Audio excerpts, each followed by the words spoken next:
चलो देखो बोर्ड पे। तो हम लोग पढ़े थे भक्ति काल, और भक्ति काल में हम लोग पढ़ रहे थे सगुण काव्य धारा, और सगुण काव्य धारा में हम लोग अष्टछाप के कवि के बारे में पढ़ रहे थे। तो अगर बात किया जाए कि अष्टछाप के कवियों की संख्या कितनी है, तो कितनी बताओगे? अष्टछाप में कवियों की संख्या कितनी है? तो अष्टछाप में कवियों की संख्या मानी गई है 8। ठीक है।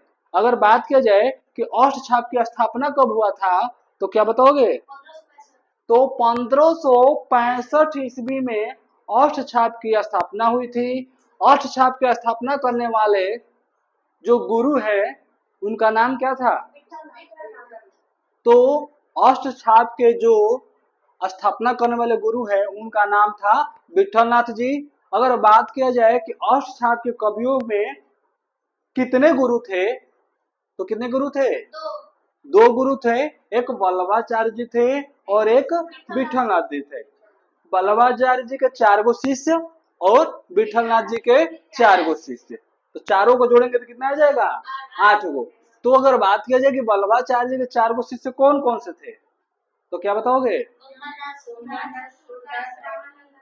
हाँ हाँ। तो अगर बात किया जाए वल्लभाचार्य जी के बारे में, तो हमें इतना पढ़ना है, के स्क्वायर इसकी पढ़ना है। ठीक है। तो एक होगा कुंभन दास, एक होगा कृष्ण दास, एक होगा सूरदास, एक होगा परमानंद दास। 4 गो इधर हो गया। अगर बात की जाए विठलनाथ जी के शिष्य के बारे में, तो 3 स्वामी 1 दास। तो छित स्वामी, ठीक है, चतुर्भुज स्वामी, और एक कौन थे? नंद दास थे ना, तो स्वामी तो दुए हुआ। चतुर्भुज दास, चतुर्भुज स्वामी, छित स्वामी, और एक कौन स्वामी थे? गोविंद स्वामी। ये 3 गो स्वामी थे। ठीक है। और एक नंददास जी थे। तो हम लोग को क्लियर हो गया कि वल्लभाचार्य जी के शिष्य कौन है और विठलनाथ जी के शिष्य कौन है। तो जल्दी से मुझे बता दो, जो सूरदास जी है वो किसके शिष्य थे? वल्लभाचार्य जी के कि विठलनाथ जी के? तो अभी पढ़े हम लोग, सूरदास जी थे वल्लभाचार्य जी के क्या थे? शिष्य थे। तो अब हम लोग पढ़ेंगे अष्टछाप में सूरदास जी के बारे में। और अष्टछाप के कवि में जो है सूरदास सबसे इंपॉर्टेंट है। कृष्ण भक्ति शाखा में अगर बात किया जाए कि कौन सबसे ज्यादा इंपॉर्टेंट कवि है, तो जो सूरदास है वो सबसे महत्वपूर्ण है। तो इनके बारे में एक एक चीजें अच्छे से पढ़ना स्टार्ट करते हैं। अब आते हैं पहले इनका जन्म, कि इनका जन्म कब हुआ था। तो जन्म हुआ था इनका 1478 ईस्वी। कब की बात है? 1478 ईस्वी में इनका जन्म हुआ था। ठीक है। वैशाख शुक्ल दिन 5 यानी मंगलवार के दिन इनका जन्म हुआ था। 1478 ईस्वी की बात है। अब जन्म स्थान, जन्म स्थान, जन्म जब लेंगे तो कहीं ना कहीं इनका क्या होगा? जन्म स्थान भी होगा। अब जन्म स्थान को लेकर मतभेद है। मतभेद मतलब क्या होता है? डाउट। अनेक विद्वानों में मतभेद है। कोई बोलता है कि इनका कहीं और जन्म हुआ है, कोई कहीं वो और बोलता है। ठीक है। इसी को लेकर क्या है? मतभेद है। मतभेद होना का मतलब कि एक मत सब लोग नहीं है, अलग अलग। कोई किसी का मत है कि इनका कहीं और हुआ है, किसी का मत है कहीं और। तो एक जन्म स्थान माना गया है सिही। कहा माना गया है? सिही। ठीक है। और एक दूसरा जन्म स्थान माना गया है रुनकता। रुनकता। समझ में आ रहा है ना? तो जब दो लोगों में झगड़ा हो जाए, आपसी विवाद हो जाए, तो क्या बोला जाता है? देखो घरों में छोटे बच्चों में विवाद हो जाए कि ये बोलता है कि मेरा है तो मेरा है, तो क्या किया जाता है? दोनों को बंटवारा कर दिया जाता है, या दोनों को एक एक चीज ला कर दे देने पर दोनों क्या हो जाएंगे? शांत हो जाएंगे। वैसे ही इनको जन्म स्थान को लेकर मतभेद था, तो क्या कर दिया गया? दोनों मान लिया गया, सिंही और रुनकता। ठीक है। तो अगर बात किया जाए कि सिंही को किसने माना है, यानी जन्म स्थान, जो मतभेद होगा, जब किसी चीज को मतभेद होगा तो लोगों में होगा कि नहीं होगा?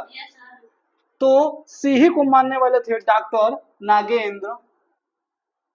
डॉक्टर नागेंद्र ने सिंही माना है। डॉक्टर गणपति चंद्र गुप्त,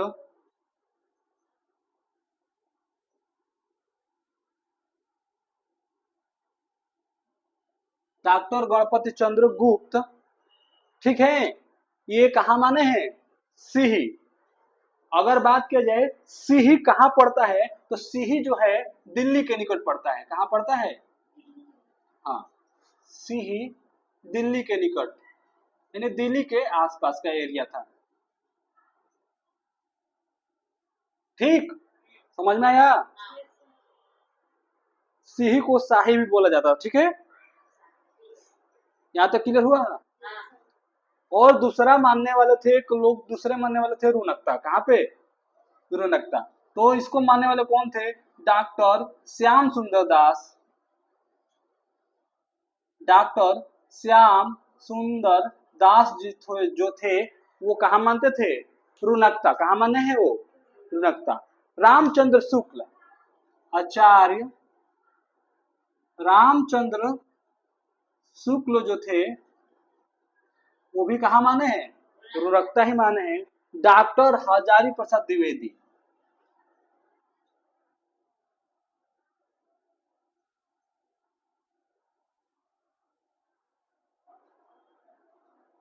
डॉक्टर हजारी प्रसाद द्विवेदी जो है ये भी कहा माने हैं? रुनकता ही माने। क्वेश्चन आ सकता है कि बताइए जो सूरदास का जन्म है वो जो विद्वानों मतभेद था, तो सीही को किसने कौन कौन विद्वान मानते थे और रुनकता कौन कौन? तो सीही को मानने वाले डॉक्टर नगेंद्र है, डॉक्टर गणपति चंद्र गुप्त है। रुनकता को मानने वाला है डॉक्टर श्याम सुंदर दास, डॉक्टर रामचंद्र सॉरी आचार्य रामचंद्र शुक्ल और डॉक्टर हजारी प्रसाद द्विवेदी। यहाँ तक क्लियर हुआ? किसी को डाउट? तो नोट लिखो 2000 करोड़ में फट से लिख लो। ठीक है, 2000 है पिंक वाली नोट। तो इसमें लिखो सीही को, जो सीही है उसी को सर्वमान रूप से माना गया, को ही सर्वमान्य रूप से माना गया। अब इसका मतलब क्या हुआ कि जब वोटिंग हुआ, क्या हुआ? हाँ, जब ज्यादा लोग हो गए तो क्या किया गया? वोटिंग किया गया, रिसर्च किया गया, तो डिसाइड सब लोगों ने किया कि सीही ही क्या है इनका जन्म स्थान है। ठीक है, यहाँ तक क्लियर हुआ? तो यहाँ तक क्लियर हुआ, तो इनके गुरु का नाम मुझे बता दो। सूरदास जी के गुरु का नाम क्या था? क्या तुम लोग मार के नाम कोई दो एकदम है, इतना पढ़ाने के बाद भी याद नहीं है। वल्लभाचार्य जी है इनके गुरु। ठीक है, सूरदास के गुरु का नाम क्या था? वल्लभाचार्य नाम था। ठीक है, और ये सूरदास जी से वल्लभाचार्य जी 10 दिन छोटे थे। हाँ, छोटे थे, बड़े भी नहीं थे। यानी कि जो सूरदास है वो वल्लभाचार्य जी से मात्र 10 दिन ही क्या थे? छोटे थे, लेकिन ये उनके गुरु थे। ठीक है, यहाँ तो क्लियर हुआ? इनकी काव्य की भाषा की बात किया जाए तो काव्य की भाषा थी ब्रज। कौन सी भाषा थी? ब्रज भाषा। ब्रज का मतलब होगा ब्रज भाषा। ठीक है, अभी मत कहना कि ब्रज खाली लिखवाए हैं, तो ब्रज का मतलब होगा ब्रज भाषा। यहाँ तक क्लियर हुआ? अब बात किया जाए कि इनका मृत्यु, तो मृत्यु हो गया है 1583 में। कब हुआ है? तो 1478 में जन्म हुआ, 1583 में क्या हो गया? मृत्यु हो गया। और मृत्यु स्थान था पारसोली, पारसोली गांव। पारसोली गांव में ये मृत्यु को प्राप्त हो गए थे। कौन? तो वल्लभाचार्य जी को मुआ दो ना, सेतिहा में केहू को मुआ दिया। तो पारसोली गांव में सूरदास जी की मृत्यु हुई थी, ना कि वल्लभाचार्य जी का। ठीक है,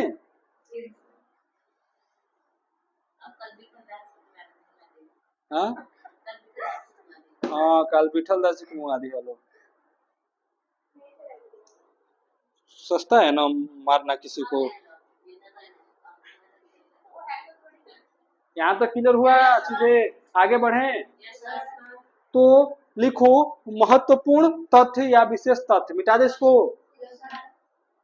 एक एक पॉइंट करके लिखेंगे कवि के बारे में, महत्वपूर्ण तथ्य सूरदास जी के बारे में क्या क्या इंपॉर्टेंट है, ठीक है। महत्वपूर्ण या फिर विशेष तथ्य, तो पहला पॉइंट डालकर लिखना है एक एक पॉइंट करके। अब इनके उपनाम क्या थे? उपनाम मतलब समझ में आता है ना? यहाँ पे क्या नाम है तुम्हारा? संध्या। घर पे क्या नाम है?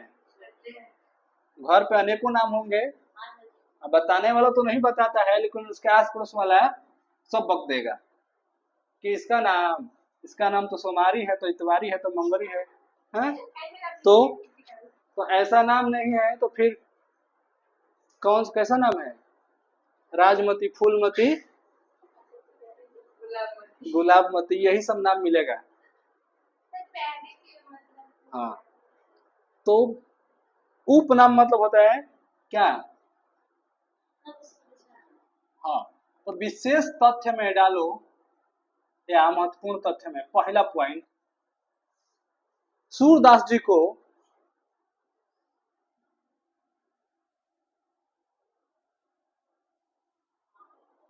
खंजन नयन इंपॉर्टेंट है, खंजन नयन, ठीक है।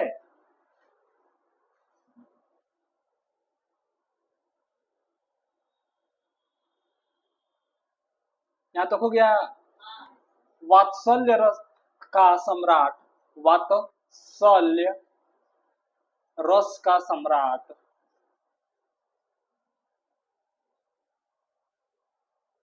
सम्राट, पुष्टि मार्ग का जहाज, पुष्टि मार्ग का जहाज, ये एकदम इम्पोर्टेंट है। मतलब ये, हाँ, ये पुष्टि मार्ग का जहाज इतना इम्पोर्टेंट है कि इसका कोई लिमिट नहीं है, ठीक है। बहुत बार पूछा गया है पुष्टि मार्ग का जहाज। जीवनोत्सव का कवि, जीवनोत्सव, जीवनोत्सव का कवि कहा गया है।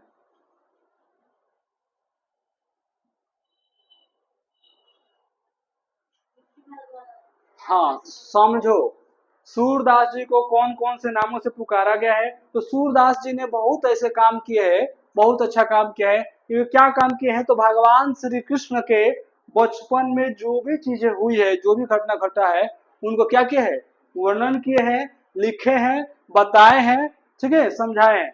और एक चीज सबको पता होगा, ऐसा माना जाता है कि सूरदास जी जो थे आंख से क्या थे? अंधे थे, लेकिन फिर भी भगवान श्री कृष्ण के बचपन का हर एक एंगल यानी कोना कोना को क्या कर रहे हैं? छान मार रहे हैं। छान मारने का मतलब कि हर एक चीज समझ कर उनके बारे में लिखे हैं, और जो भी लिखे हैं वो सत्य लिखे हैं, ठीक है। तो सूरदास जी को क्या कहा गया? खंजन नयन कहा गया, ठीक। वात्सल्य रस का सम्राट कहा गया। वात्सल्य रस मतलब कि जो बालक होता है, छोटा बच्चा होता है, ठीक है, उसके माता पिता जो भी है या आस पड़ोस वाले जो उसको बचपन में क्या करते हैं? लाड़ प्यार करते हैं, उसी को बोला गया है वात्सल्य रस। क्या बोला गया है? वात्सल्य रस का सम्राट, ठीक है। पुष्टि मार्ग का जहाज, ये बहुत सारी जानकारी, बहुत इनको नॉलेज था, बहुत बहुत विद्वान थे। जब ये लास्ट में जब जा रहे थे कहाँ पे? भगवान श्री कृष्ण के चरणों में। यानी कहने का मतलब जब इनकी मृत्यु का समय आया था, तब वल्लभाचार्य जी ने बोला था कि पुष्टि मार्ग का जहाज जा रहा है, जिसको जो भी ज्ञान लेना है वो ले लो, नहीं तो ये चला जाएगा, फिर दोबारा वो ज्ञान नहीं मिलेगा। कहने का मतलब है कि अगर ये मर जाएंगे तो थोड़ी फिर ज्ञान दे पाएंगे, जब तक जिंदा है तभी तक तो ज्ञान दे पाएंगे। ऐसा तो नहीं है ना कि मरने के बाद ज्ञान देंगे। हाँ, तो मरने के बाद भी ज्ञान लोग देते हैं कहाँ पे? ऊपर नहीं देते हैं। हाँ, जहाँ पे बसवारी उसवारी हो, बहुत ज्यादा क्या हो, घना पेड़ों वाला एरिया हो, 12 बजे रात बज रहा हो कोठी के पास, हाँ, तो थोड़ा सा आवाज आएगा तो ज्ञान प्राप्ति होने लगेगी। क्या होने लगेगी? ज्ञान की प्राप्ति। तो तुम भी यहाँ से जय हनुमान ज्ञान सागर करने स्टार्ट कर दोगे, क्योंकि पता है कि अब वही एक लास्ट है क्या कर सकते हैं, बचा सकते हैं। तो मरने के बाद नहीं ज्ञान दे सकते थे वो, जब तक थे तभी तक। तो लास्ट टाइम पे इनको बोला गया पुष्टि मार्ग का जहाज जा रहा है, जिसको जो लेना है वो ले ले।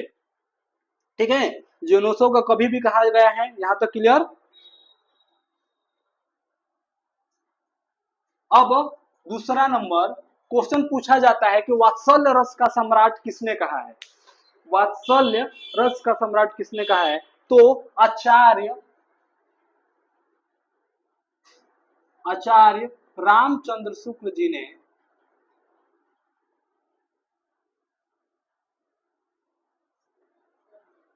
आचार्य रामचंद्र शुक्ल जी ने सूरदास जी को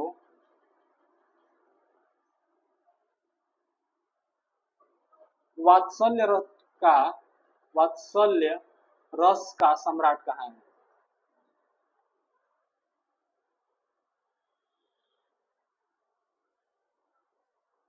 ठीक है, तो अगर क्वेश्चन आ गया कि बताइए वात्सल्य रस का सम्राट जो कहा गया है सूरदास जी को, वो किसने कहा था? तो आचार्य रामचंद्र शुक्ल ने वात्सल्य रस का सम्राट, और एक और नाम से पुकारा है, जुनूसो का कवि जो है, जुनूसो का कवि, ये भी किसने कहा है? शुक्ल जी ने ही कहा है। ठीक है, अब क्वेश्चन आएगा कि पुष्टि मार्ग का जहाज किसने कहा है? पुष्टि मार्ग का जहाज किसने कहा है? थर्ड पॉइंट लिखो, थर्ड पॉइंट, सूरदास जी को, हाँ, ये कौन किसने क्या बोला है? सूरदास जी को पुष्टि मार्ग का जहाज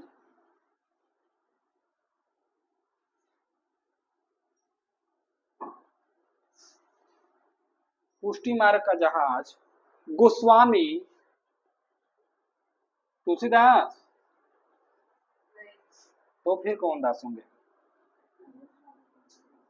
गोस्वामी विठलनाथ जी ने कहा है। मतलब गोस्वामी जो विठलनाथ जी है, चार गो शिष्य है ना, तो वो विठलनाथ जी के तीन गो क्या है, तीन गो स्वामी है, छित स्वामी, चतुर्भुज स्वामी, गोविंद स्वामी और नंददास। तो इन्होंने ही सूरदास जी को क्या बोला है? पुष्टि मार्ग का जहाज बोला है। ठीक है, क्या बोले हैं देखो, पुष्टि मार्ग को जहाज जात है, से जाको कहू लेना है, हो सो ले लू। ये समझ लो कि ये ब्रज भाषा में बोला गया। कौन सी भाषा में? यानी पुष्टि मार्ग को जहाज जात है, मतलब पुष्टि मार्ग का जहाज जो सूरदास जी है अंतिम समय गिन रहे हैं, अब ये जाने वाला है भगवान श्री कृष्ण के पास या भगवान के पास। ठीक है, सो जाको केहू लेना हो, यानी किसी को अगर कुछ ज्ञान लेना हो, वो जाकर उनके पास क्या कर सकता है? ज्ञान ले सकता है। हाँ, ये मोस्ट इंपोर्टेंट है, स्टार वाला क्वेश्चन अगला। हिंदी साहित्य में एकदम स्टार बना देना, इंपोर्टेंट डाल देना लो, ये क्वेश्चन रिपीट हो सकता है। हिंदी साहित्य जगत में, और ये बीए और एमए में भी मोस्ट इंपोर्टेंट है, यहाँ से बहुत क्वेश्चन बनता है। हिंदी साहित्य जगत में भ्रमर गीत परंपरा, ये मोस्ट इंपोर्टेंट है। भ्रमर गीत किसने लिखा है या शुरुआत किसने किया है? तो ये सूरदास जी ने। भ्रमर गीत परंपरा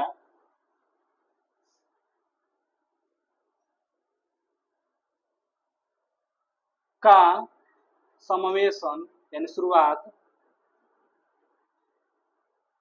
सूरदास जी ने किया है।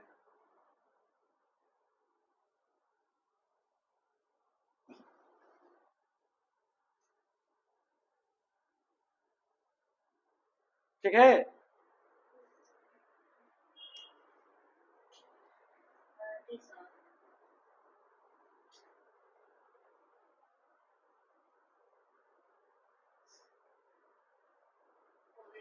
हो गया, हो गया यहाँ तक। अगला पॉइंट लिखो, सूरदास जी ने, हाँ, हाँ, सूरदास जी ने भक्ति पद्धति के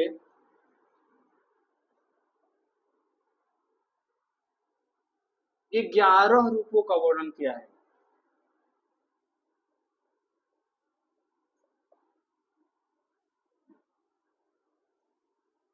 मतलब कि भगवान की भक्ति हम लोग कितने रूप से कितने तरीके से कर सकते हैं, तो ये 11 रूपों से ये किसने बताया है, तो सूरदास जी ने बताया है।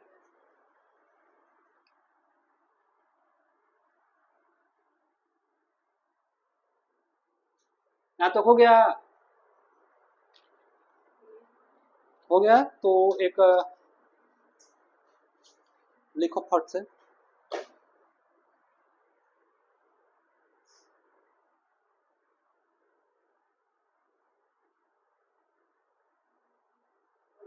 हो गया। अगला हेडिंग डालो, शुक्ल आचार्य शुक्ल के कथन। आचार्य रामचंद्र शुक्ल का कथन।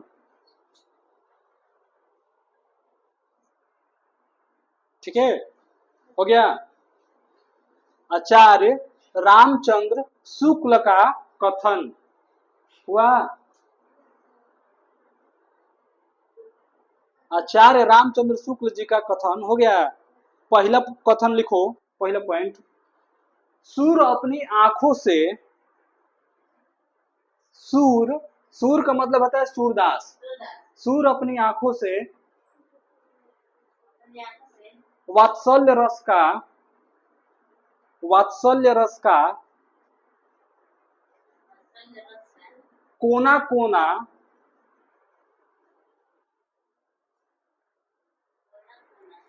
छान आए हैं। मतलब झांक आए हैं, छान आए हैं, बात एक ही हुआ। ठीक है, लास्ट पॉइंट फट से लिखो, हिंदी साहित्य जगत में, हिंदी साहित्य जगत में सूरदास सूर्य के समान। ठीक है, सूर्यदास हो गए। तुलसीदास, हाँ कम लगा के, तुलसीदास किसके समान होंगे, किसके समान होंगे, चंद्रमा के समान। ठीक है, और लास्ट, अन्य कवि, अन्य कवि जुगनुओं के समान। जुगनू मतलब तारा होता है, तारा। ठीक है,